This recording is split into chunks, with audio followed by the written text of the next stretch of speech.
Hit TV YouTube channels లో మీ వ్యాపార ప్రకటనలకు మరియు ప్రమోషనల్ ఇంటర్వ్యూస్ కోసం వెంటనే సంప్రదించండి. మేడం మీకు డెలివరీస్ టైంలో ఏమైనా సైకలాజికల్ ప్రాబ్లం వచ్చిందా? అలానే ఏమైనా డాక్టర్స్ అన్నారా? ఏం లేదు మేడం. హార్మోన్ ఇంబ్యాలెన్స్ వల్ల కానీ 4 అబార్షన్స్ జరిగినాయి.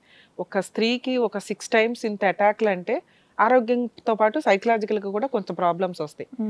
అలా ఏమన్నా జరిగిందని ఏమన్నా అన్నారా ఏం డాక్టర్స్? లేదు మేడం. లేదా? అంత నార్మల్ ఉందని చెప్పారు. ఓకే. కాకపోతే స్కార్ ఎక్టోపిక్ వల్ల కొంచెం హెల్త్ ఎఫెక్ట్ పడుతుంది. అది ఎట్లాగో ఆరోగ్యం ఎట్లాగో డ్యామేజ్. అదే మనమేం పూర్వకాలం ఆ లేడీస్ కాదు కదా. అప్పుడు అంటే ఓహో 10-15 మందిని కనేస్తూ ఉండేవాళ్ళు. ఇప్పుడు ఆ సీన్ లేదు కదా. కానీ ఏ ప్రాబ్లం లేదు మేడం. లేదమ్మా? పర్లేదు, అంత బాగానే ఉంది. ఆ. కానీ నువ్వు ఎక్కడ ఉంటే నేను అక్కడ ఉంటా అని చెప్పేసి అంటే కొట్టడం, ముగ్గురు కలిసి కొడతారు మేడం.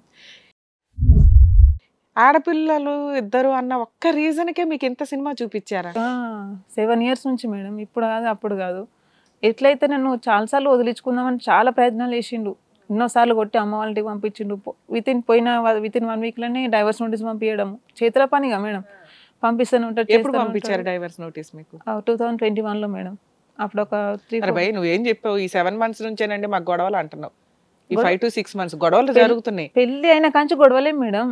నేను కాంప్రమైజ్ అవ్వకుండా పిల్లలు ఉన్నారు కదా అని వాళ్ళు ఎంత టార్చర్ చేసి 2021లో మీకు డైవర్స్ నోటీస్ వచ్చిందంటే మీరు అట్లా ఎడ్జికి వెళ్ళిపోయినట్టు, వదిలించుకోవడం దగ్గరికి వెళ్ళిపోయారు.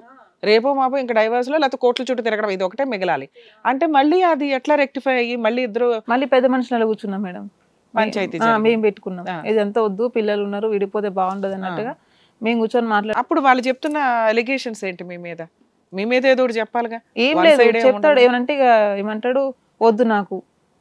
ఎందుకు వద్దు? వద్దంటాడు. అనుమానమా? ఏం చెప్పాడు?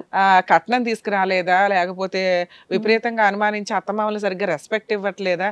రీజన్ ఉండదు మేడం. అది అసలు రీజన్ లేని కారణం. రీజన్ లేకపోతే పెద్ద మనుషులను కూడా కేర్ చేయడు సార్ అతను. అసలు కేర్ చేయడు. ఎవరు వీళ్ళంతా నా చిట్కన గోల ఎంత మీరంతా కులాన్నే అది చేస్తారు మేడం. అందరు భయపడతారు. ఎవరి దగ్గర రాడియాడు, ఎవరితో వాళ్ళు చెప్పింది విన్నాడు. సో ఆ డైవర్స్ నోటీస్ తో ఆగింది. కేసు ఏం వేయలే మీ ఆయన? ఏమీ లేదు. తర్వాత మీకు మళ్ళీ 1-2 అబార్షన్స్ అయినాయి. అంతే. పంచాయతీ జరిగిన తర్వాత కూడా పిల్లల్ని ఎలా చూస్తారు? పిల్లల్ని ఏం లేదు మేడం. అసలు ఫుడ్ ఇప్పుడు ఇంట్లో మెయింటెనెన్స్ ఎలా నడుస్తుంది? అదే మేడం, అదే బాధ అవుతుంది నాకు. ఫస్ట్ తినడానికి తిండి లేదు, ఉన్నదానికి ఒక ఇల్లు ఒకటే ఉంది కానీ బతకనికి ఏం ఆధారం లేదు మేడం. అలా ఏమనంటే ఇప్పుడు నన్ను ఎవరు ఏం చేయలేరు, నువ్వు ఏం చేసుకుంటా వేసుకోపో అన్న కాడు ఉన్నాడు అతను. మళ్ళీ పంచాయతీలు గానీ ఏమైనా జరిగినాయి? మొన్న PS లో పెట్టినా మేడం, ఉమెన్స్ స్పేస్ లో ఏం జరిగింది? పెడితే ఏమంటుండు, నువ్వు నాకు వద్దు, పిల్లలు వద్దు, నేను అటే వెళ్తా, నీ ఇష్టం ఉంటే ఉండు, ఉండాలనుకుంటే ఉండు. మ్యారేజ్ జరిగింది అనడానికి మీ దగ్గర ఉన్న ఎవిడెన్స్ ఉన్నాయి మేడం. ఉండట్లేదు సార్. పెళ్లి చేసుకుని అమ్మాయిని వాళ్ళ అమ్మ వాళ్ళ ఇంటికనే పెట్టిండు. ఇక్కడికి వస్తే దొరికిపోతుంది కదా సార్, నేను ఉన్నా కదా ఇక్కడ. అట్లా కొత్తగా పెళ్ళైనా. ఏం పేరమ్మా మీ హస్బెండ్ పేరు? అమరేందర్ మేడం. న్యూస్లలో కూడా ఇచ్చిన మేడం, అన్ని ఛానల్స్ కి ఇచ్చిన మేడం. ఎవరు ఇంతవరకు ఏం సపోర్ట్ లేదు సార్. సపోర్ట్ అనేది లేదు, అసలు న్యాయం అనేదే లేదు. అంటే ఇప్పుడు టీవీ ఛానల్లో మీకు ఏం న్యాయం జరుగుతుందమ్మా? ఎక్కడికి వెళ్ళినా కానీ టీవీలో ఇప్పుడు లీగల్ మ్యాటర్ ఇది. సెకండ్ పెళ్లి చేసుకుంటే లీగల్ మ్యాటర్ కదా. లీగల్గా ఏమైంది? మీరు కోర్టుకి వెళ్ళలేదు? లేదు సార్, కోర్టుకి ఇంకా ఛార్జ్ షీట్ ఫైల్ చేయలేదు సార్. పోలీసు వాళ్ళు ఏం సపోర్ట్ చేయట్లేదు సార్. ఫస్ట్ నాకు పోలీస్ కదా, కోర్టుకి వెళ్ళిపోవచ్చు డైరెక్ట్. ఉండలేని కేసులో నామినేట్ చేస్తుంది సార్ అతను. పిఎస్లలో ఎన్ని ఇప్పుడు సిద్దిపేట పిఎస్లో వేసిండు, ఎల్బీనగర్ పిఎస్లో, నాగోల్ పిఎస్లో ఉన్న సెక్షన్స్ అని నా మీద పెట్టిండు. నా మీద పెట్టిండు. నేను ఒకటి పెడితే నా మీద 10 పెట్టిండు. పెళ్లి చేసుకున్నాను ఒక రీజన్ ఒకటి. నేను ఒక కేసు పెడితే నా మీద ఇంట్లో ఉండవద్దు. మేడం మీరు ఫిబ్రవరిలో కేసు ఫైల్ చేశారు 1 month బ్యాక్. అవును, 1 month బ్యాక్ కేసు ఎఫ్ఐఆర్ అయింది. అంతకుముందు కంప్లైంట్ ఇచ్చి నేను లైట్ తీసుకుని అంటే వస్తాడులే, ఎందుకులే గొడవలు. మీకు ఈ ఎవిడెన్స్ దొరికి ఎంత కాలం అయింది? ఫోటో అప్పుడే సేమ్ 1 month. మేము 1 month అవుతుంది. ఎలా దొరికినాయి మీకు? ఎఫ్ఐఆర్ అయినాక 2 days కి దొరికింది మేడం నాకు. కంప్లైంట్ ఇచ్చే టైంకి మీకు తెలియదా ఈ మ్యారేజ్ ఎవిడెన్స్ లేవు? ఇవి ఎలా వచ్చినాయి ఆయన ఫోన్లో? అక్కడ సిద్దిపేటకి వెళ్ళినాం మేడం. రెడ్ హ్యాండెడ్ దొరికిండు అమ్మాయి దగ్గర. అమ్మాయి దగ్గర దొరకడం వేరు, ఈ ఫొటోస్ మీకు ఎలా వచ్చాయి? వాళ్ళే ఇప్పించారు. అక్కడ సిద్దిపేట పిఎస్ వాళ్ళు, పోలీసు వాళ్ళు ఇప్పించారు మాకు. ఫొటోస్ ఇప్పించారా? అప్పుడు పోలీసులు మీకు న్యాయం చేసినట్టేగా? చేసినంటే ఇక బతలాడినా మేడం. వాళ్ళు కూడా అట్లీస్ట్ ఎవిడెన్స్ ఇచ్చారు. ఎవిడెన్స్ ఇప్పియండి సార్ నాకు, అక్కడ వెళ్ళినా ఎక్కడైనా ఎవిడెన్స్ అడుగుతారు, కొంచెం ఇప్పండి సార్ అని. మరి ఇప్పుడు ఈ ఎఫ్ఐఆర్ ని మాడిఫై చేశారా మీరు? చేసింది మేడం. మళ్ళీ ఇప్పుడు 494 యాడ్ చేస్తామన్నారు. పోలీసు వాళ్ళు కూడా కొంచెం అటు ఇటు అవుతున్నారు మేడం వీళ్ళకి.